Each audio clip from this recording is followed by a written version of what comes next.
Accueillir tout de suite deux célèbres astrophysiciens. Reculez-vous juste d'une place, ils vont s'asseoir juste à côté de vous. André Braic vient nous rejoindre et Jean Audouze. Bienvenue André Braic. Je n'ai cessé de le répéter depuis le début de cette émission. Il y a 50 ans, quand vous avez commencé tous les deux votre carrière d'astrophysicien, il fallait être un peu fou pour croire à l'existence des extraterrestres. Non, on y reviendra. Et aujourd'hui, il faudrait être fou pour ne pas croire à la possibilité de leur existence. Vous allez me dire non aussi, ça se trouve, par esprit de contradiction. Ça fait, je vous présente André Braic. Vous êtes astrophysicien. On vous doit notamment la découverte des anneaux de Saturne. Neptune. De Neptune. À chaque fois, je me trompe.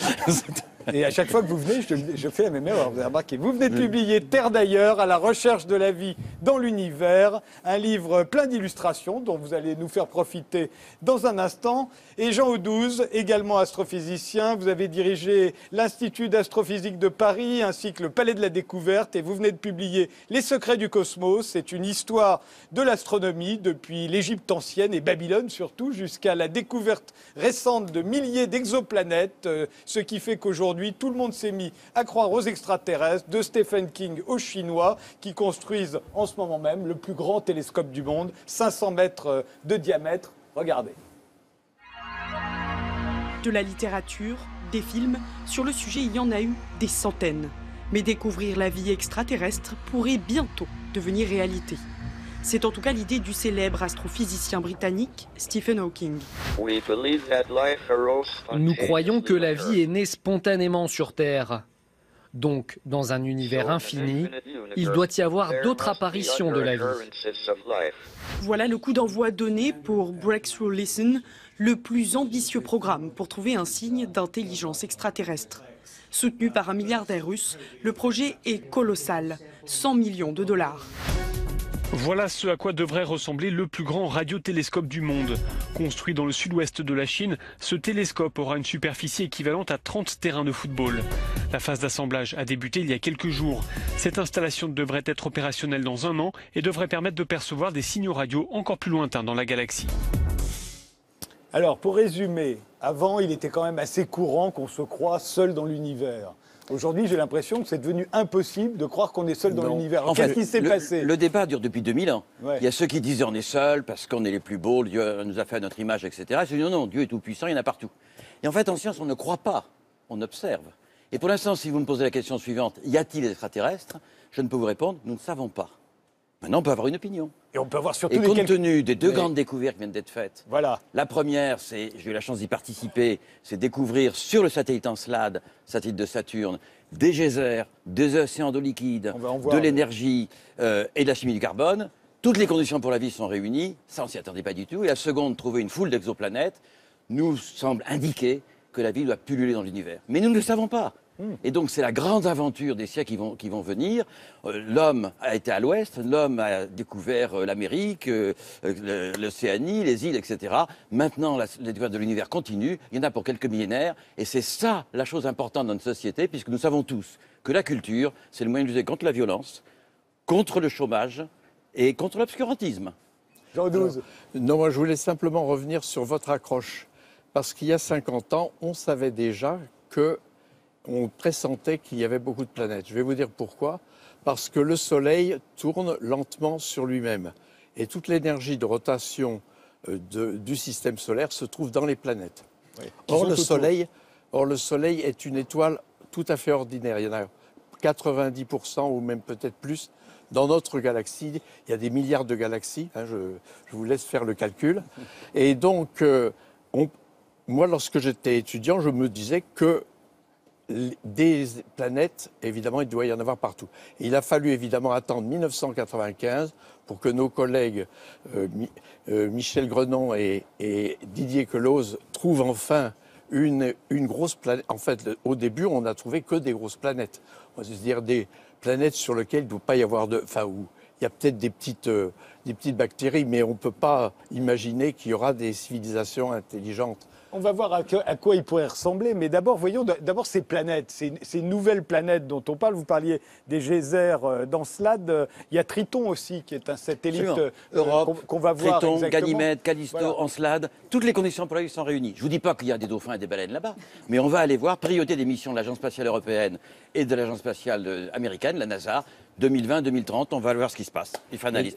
Trouvera-t-on des microbiologistes ou des microbes? Je ne sais pas. Mais déjà sur la comète, le noyau de la comète qui a été visité par Rosetta, nos collègues d'Orsay ont trouvé, avec Philae, ils ont trouvé des molécules pré-biologiques, c'est-à-dire pas de l'ADN ou de l'ARN, mais déjà des molécules avec lesquelles on pourrait faire des molécules biologiques. Donc, l'idée qu'il y ait des petits grains de vie partout, pour moi, me paraît assez évidente. Oui. Mais alors là, on parle encore de planètes qui sont relativement proches de nous. Si on parle des exoplanètes, c'est-à-dire hors du système solaire. Nous, quelques années-lumière. Quelques années-lumière. Donc voilà, par exemple, Osiris. Là, voilà, la zone qu'on explore en ce moment, c'est celle-ci. Voilà. On a réussi à explorer cette zone en orange. Ouais. Et nous savons actuellement qu'il y a quelques milliers de milliards d'étoiles et qu'il y a beaucoup plus de planètes. Beaucoup plus de planètes que d'étoiles. Avant, on croyait le contraire. Absolument. Et c'est un petit sondage d'opinion, c'est-à-dire qu'on a vu quelques milliers de planètes. Vous interrogez quelques milliers de gens dans la rue à Paris, on vous dit qu'il sera élu président de la République. Ben, c'est pareil, on a regardé quelques étoiles et on a trouvé plein de planètes. Et de toutes. Il y a des grosses, il y a des petites, il y a des froides, il y a des chaudes, il y a des près, il y a des loin, etc. Cette diversité est si grande que ça serait bien le diable ou avoir un nombril d'une taille démesurée pour croire que nous sommes seuls. Oui, justement, il y en a certaines dont vous parlez dans votre livre, Jean 12, il y a Osiris, par exemple. Oui, Osiris, c'est la première qu'on a vue par la méthode des transits. Elle ressemble exactement à la Terre, en fait. Non, elle est plus grosse, c'est un Jupiter. C'est un Jupiter, mais Osiris. sinon, les conditions sont les mêmes. Pas tout à fait, non. Les conditions sont plutôt celles qu'il y a sur Jupiter, c'est-à-dire une enveloppe nuageuse assez importante. Alors peut-être qu'il y a de la vie, mais enfin, il faut aller profond pour aller... On voit, il y a des d'artistes, c'est pas la réalité. Oui, évidemment, on ne les voit pas en réalité directement.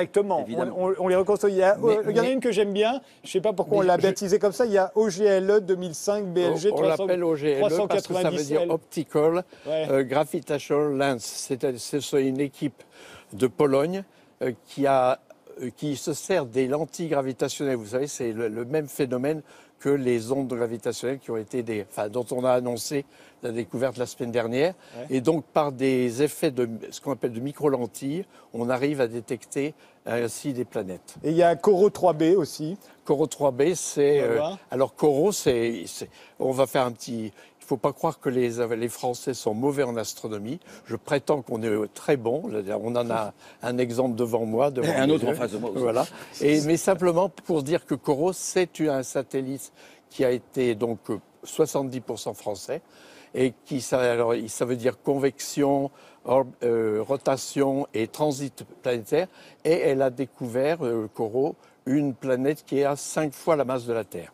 Alors, moi, j'ai intitulé cette rencontre « Comment ne pas croire aux extraterrestres ?» pour une raison simple. Vous l'avez dit, on sait maintenant qu'il y a bien plus de planètes que d'étoiles. Il y a des milliards de planètes. Parmi ces milliards de planètes, on en a vu de plus en plus nombreuses qui remplissent les mêmes conditions que la Terre a remplies pour que la vie puisse y apparaître, à savoir le carbone, l'énergie, l'eau. Chimie du carbone, de l'eau, de l'énergie. Voilà, ça suffit. Grosso modo. Donc, la probabilité que nous soyons les seuls dans l'univers est devenue ridicule. C'est impossible. Le vrai pari, le pari de Pascal de notre époque, c'est dit qu'il vaut mieux parier sur les extraterrestres que de parier sur le fait qu'on est tout seul quand même. Est-ce qu'on peut parler un peu de temps?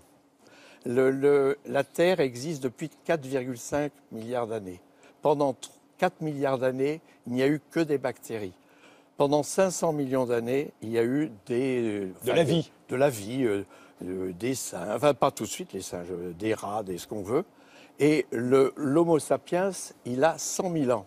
Et on ne se préoccupe des extraterrestres que depuis 50 ans. 50 ans sur 4,5 milliards d'années, ça veut dire qu'il faut, pour qu'on ait un contact, ou pour qu'on arrive à capter une bouteille à la mer, à mon avis, ce sera plutôt ce genre d'expérience. Eh bien, il faut vraiment qu'on ait beaucoup de chance parce que la fenêtre est très, très, très étroite. Alors, plus le temps. Vous savez que... On va y venir. Oui, pour y aller, vous voulez dire. Oui, les grandes questions qu'on se pose, c'est comment la vie est-elle apparue sur Terre? Comment c'est passé? On n'a pas la réponse. Alors vous avez des textes écrits il y a 2000 ans ou 1000 ans, où certains prétendent qu'en s'inclinant bien bas, qu'ils ont compris, mais ce n'est pas la direction dans laquelle se rangent les scientifiques. Et est-ce que la vie, quel est notre passé? Quel est notre futur? Qu'est-ce qui va se passer? Le seul moyen de le savoir, c'est de voir ce qui se passe ailleurs et de comparer. Si vous n'aviez qu'un homme sous la main pour savoir comment il évolue, il faudrait attendre toute sa vie, son enfance, les maladies, etc. Quand vous avez toute une population, vous savez rapidement vous en trouver en bonne santé, des malades, des jeunes, des vieux, etc. Et vous avez une idée de l'évolution de l'homme. C'est exactement ce qu'on fait en astronomie. Et vous comprenez fort bien que les grandes questions que les philosophes se sont posées, d'où venons-nous, où allons-nous, qui sommes-nous, quelle est notre place dans l'univers, etc., et qui conditionnent beaucoup de choses en sociologie, en politique, en métaphysique, etc., nous sommes en train d'y répondre grâce à la science et grâce à l'astronomie. C'est pour ça que je répète toujours que je rêve que le prochain président de la République ait comme programme la culture, l'éducation et la recherche. Et ce n'est pas toujours ce que j'entends des candidats.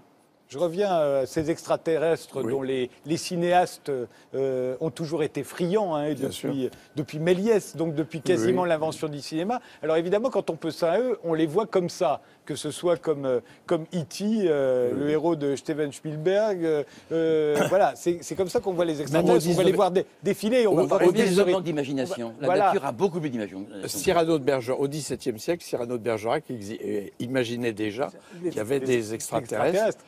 Et puis, vous savez qu'il y a eu la grande querelle des canaux de Mars pendant très longtemps. Et d'ailleurs, s'il y a eu beaucoup de progrès en astronomie aux États-Unis, c'est parce que Lovell, un des Américains, a conçu un télescope pour justement voir les canaux de Mars. Alors, avec ça, il a vu Pluton, ce qui n'est pas trop mal, mais il n'a pas trouvé les canaux de Mars. Toujours est-il qu'aujourd'hui, évidemment, quand on pense vie extraterrestre, quand on est un astrophysicien comme vous, on sait très bien qu'il pourrait avoir pris n'importe quelle forme et qu'il ne serait même pas forcément intelligent, d'ailleurs. On sait que ça doit être des cellules.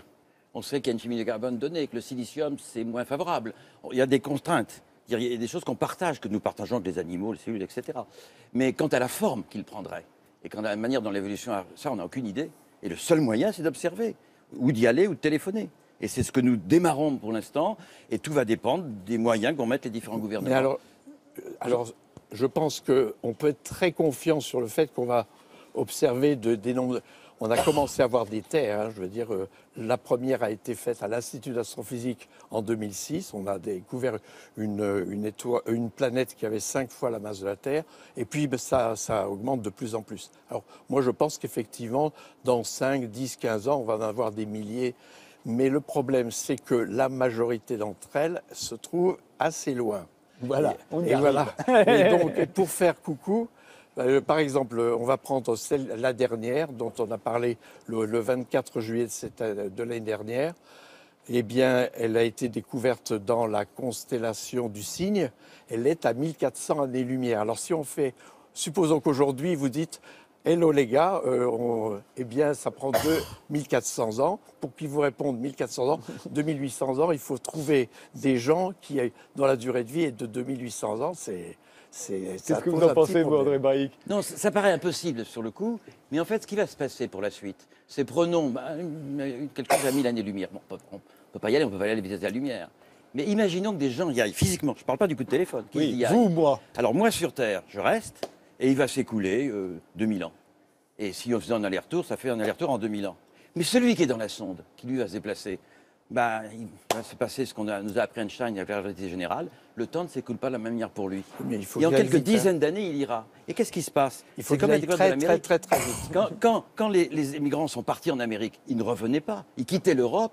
Ils fondaient une famille, ils fondaient quelque chose. Eh bien, ce qui se passera si les hommes se déplacent, on pourra envoyer des gens qui arriveront de leur propre vie, ils fonderont quelque chose, mais ils ne reviendront pas. D'ailleurs, entre nous, il y a des gens qu'on enverrait très bien, très loin, sachant qu'ils ne reviendraient pas, mais ça, c'est une autre histoire. Mais ça pose une autre question, c'est qu'on se dit, au fond, toutes ces planètes qu'on a vues sont des vues d'artistes, elles sont trop loin, on ne peut pas les voir directement. Oui. En fait, on déduit leur existence d'un truc très simple. Attendez, ne rentrons pas dans le détail, parce que ce n'est pas là où je voulais en venir. En gros, on ne les voit pas directement, elles sont très loin, on est d'accord. Donc, en fait, rien ne nous interdit de penser qu'en ce moment même, sur Coro 3B ou sur BGLE 440, ce sont des noms comme ça que, si ça se trouve, il y a la même émission que ce soir, et qui sont en train de regarder une vue d'artiste qui représente la Terre, et ils se disent, si ça se trouve, il y a de la vie là-bas, mais on n'en sait rien parce qu'il faudrait 1000 années-lumière pour s'en rendre compte. Oui, mais cher ami, je vous ai indiqué tout à l'heure la probabilité. Alors, effectivement, elle n'est pas nulle. Elle est simplement de 1 millionième, 1 10 millionième, mais c'est pas grave. Mais la probabilité pour qu'un événement soit vu de 1 millionième ou 1 10 millionième... Oui, ils ne peuvent pas nous voir, ils sont en train de discuter de la même chose que puisqu'on nous. est en train de rêver, vous connaissez la théorie des multivers, des univers parallèles, et bien, si vous êtes là-dedans, il y a un Frédéric Tadei en ce moment qui présente une émission dans un univers semblable. C'est pas impossible, ça ne et qui viole se pas les lois pose de la la physique. même question que nous, exactement. Mais celui-là, nous ne le rencontrerons jamais. C'est dans votre livre qu'il y a cette image qui est quand même assez frappante, parce que c'est la Terre vue de la sonde Voyager. Et alors, comment on voit la Terre quand on est à 6500 Là, vous avez un rayon. 6 milliards et de demi de soleil. kilomètres, hein, c'est ça. Voilà, on est à 100 fois la distance Terre-Soleil actuellement pour ces sondes Voyager. Et donc, vous avez un rayon de soleil qu'on voit en rouge ici. Et la Terre n'est plus qu'un petit point. C'est pas un défaut de la plaque, c'est la Terre. Voilà. Donc, alors qu'on est très près, on est encore dans le système solaire. On est encore dans le système solaire. Alors, près des étoiles, on voit plus rien. Et si on regarde de l'extérieur, on va voir Jupiter, on va voir Saturne, celles qui sont les plus grosses. La Terre est difficile à repérer. Mais, dites-vous qu'on va lancer bientôt dans l'espace des télescopes géants qui, par des méthodes appelées d'interférométrie, en les combinant, seront capables de photographier et l'étoile et la planète à côté. Puisque la difficulté, une planète n'émet pas de lumière, c'est comme placer une bougie à côté d'un phare de marine. Si vous ne regardez pas longtemps, vous voyez que le phare, et si vous regardez longtemps, vous êtes ébloui par le phare. On va les voir tout de suite, hein, d'ailleurs. On invente, oui, voilà un dessin d'artiste. On a des coronographes, c'est-à-dire qu'on est capable maintenant, par exemple Osiris a été vu comme ça, c'est-à-dire que les astronomes ont occulté la lumière de l'étoile et là on voit les planètes. Mais d'autre part, André a raison, les planètes de la taille de la Terre, on va en voir à profusion. Simplement, je reviens sur la distance très éloignée et deuxièmement, le temps pendant lequel une civilisation intelligente, supposons qu'il y en ait beaucoup, mais le temps qu'elle arrive d'abord à se former, c'est vraiment la fin. Il a fallu 4,5 milliards d'années. Hein. Vous connaissez la formule de l'année cosmique. Hein. Le Big Bang arrive le 1er janvier. La Terre naît en septembre. Les dinosaures arrivent le 10 décembre. Ils meurent le 20 décembre. Et puis, comment dire, l'homme, une seconde. Une seconde. Avant minuit. 10h30, on commence à avoir des Néandertals, des choses comme ça. Oui. Enfin, voilà. Mais en tout cas, simplement. Mais le Néandertal, il avait certainement... Donc, ce que vous nous dites, c'est qu'au fond, la fenêtre pour qu'on soit au même moment que les martiens quelconques, est très courte. Surtout que certains sont déjà morts. C'est ça, voilà. Mais en gros, les extraterrestres ont peut-être existé, mais ils sont peut-être déjà morts. Il faudrait que les deux étoiles, le Soleil et l'étoile candidate, soient dans le même état, strictement le même état temporel, pour qu'on arrive à avoir un contact, enfin disons. Mais moi, je crois plus à la bouteille à la mer, c'est-à-dire que le message. Moi, ce que je souhaite, c'est que l'humanité en envoie beaucoup, avec justement ces grands télescopes, et que nous, on aille à la pêche. Et là, peut-être qu'on arrivera. Là, je crois plus à la bouteille à la mer qu'à la poignée de main. Qu'à la poignée de main, oui. Et vous, André Breuil ? Imaginez 2 minutes dans la Grèce antique qu'on ait parlé de découverte de la Terre, d'extraterrestres, etc. Ça aurait paru impossible. 2000 ans plus tard, ce qui est l'échelle cosmique n'est rien du tout, ça a complètement basculé. Et ça va continuer à basculer. Nous ne savons pas quel sera le futur, mais nous en connaissons la direction. Et la probabilité qu'ils existent, sous quelque forme que ce soit, où que ce soit, est devenue très très grande. Oui, probablement. En plus, la vie, nous scientifiques avons compris que la vie n'est pas un miracle. La vie, simplement, c'est une conséquence naturelle des lois de la physique et de la chimie. Parce que la vie Donc ces lois sont appliquées ailleurs. Il ne faut pas oublier que la vie, c'est le carbone. Le carbone, c'est un élément extrêmement abondant à l'échelle de l'univers. Faire des molécules compliquées dans des milieux extrêmement austères ou très froids, très chauds, à grande pression ou pas de pression, on fait des molécules très compliquées. Donc moi, je suis partisan de ce qu'on appelle la panspermie, c'est-à-dire qu'il y a des petits grains de vie qui flottent un peu partout. Ils se fixent sur une planète de la taille de la Terre et alors ils se mettent évidemment à évoluer, mais alors ça prend du temps. Là, par contre, il faut 4 milliards d'années. Une réaction ? Question ? Non ? Non, mais j'ai eu la chance, excusez-moi, à la mairie du 17e d'accueillir Francis Rocard cette semaine. Ah, on l'a eu comme étudiant, on le connaît bien. Et donc, on a fait une conférence justement sur la mission de Philae et de Rosetta, où il nous a expliqué justement comment on a pu réussir à aller jusque là-bas, sans savoir ce que vous alliez trouver. et puis l'épaisseur du sol. Et finalement, j'ai cru me comprendre qu'il y avait du carbone sur ce rocher qui avait été trouvé, et que maintenant, vous aviez décidé, je dis vous les scientifiques, qu'on allait faire disparaître Rosetta, qu'il y avait un choix qui avait été pris. Non, c'est Philae qu'on a fait disparaître. Non, Philae est en train de tomber. Enfin, il est à l'ombre. Voilà, les Rosetta qui a emmené Philae, apparemment, Rosetta, il y a eu un choix, nous a expliqué Francis Rocard. Est-ce qu'on continue à le faire tourner ou est-ce que... On le pose.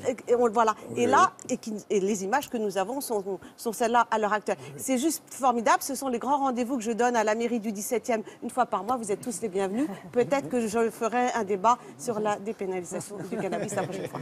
Un dernier mot, André Baïk. Oui, l'histoire scientifique, c'est vraiment l'histoire de notre siècle.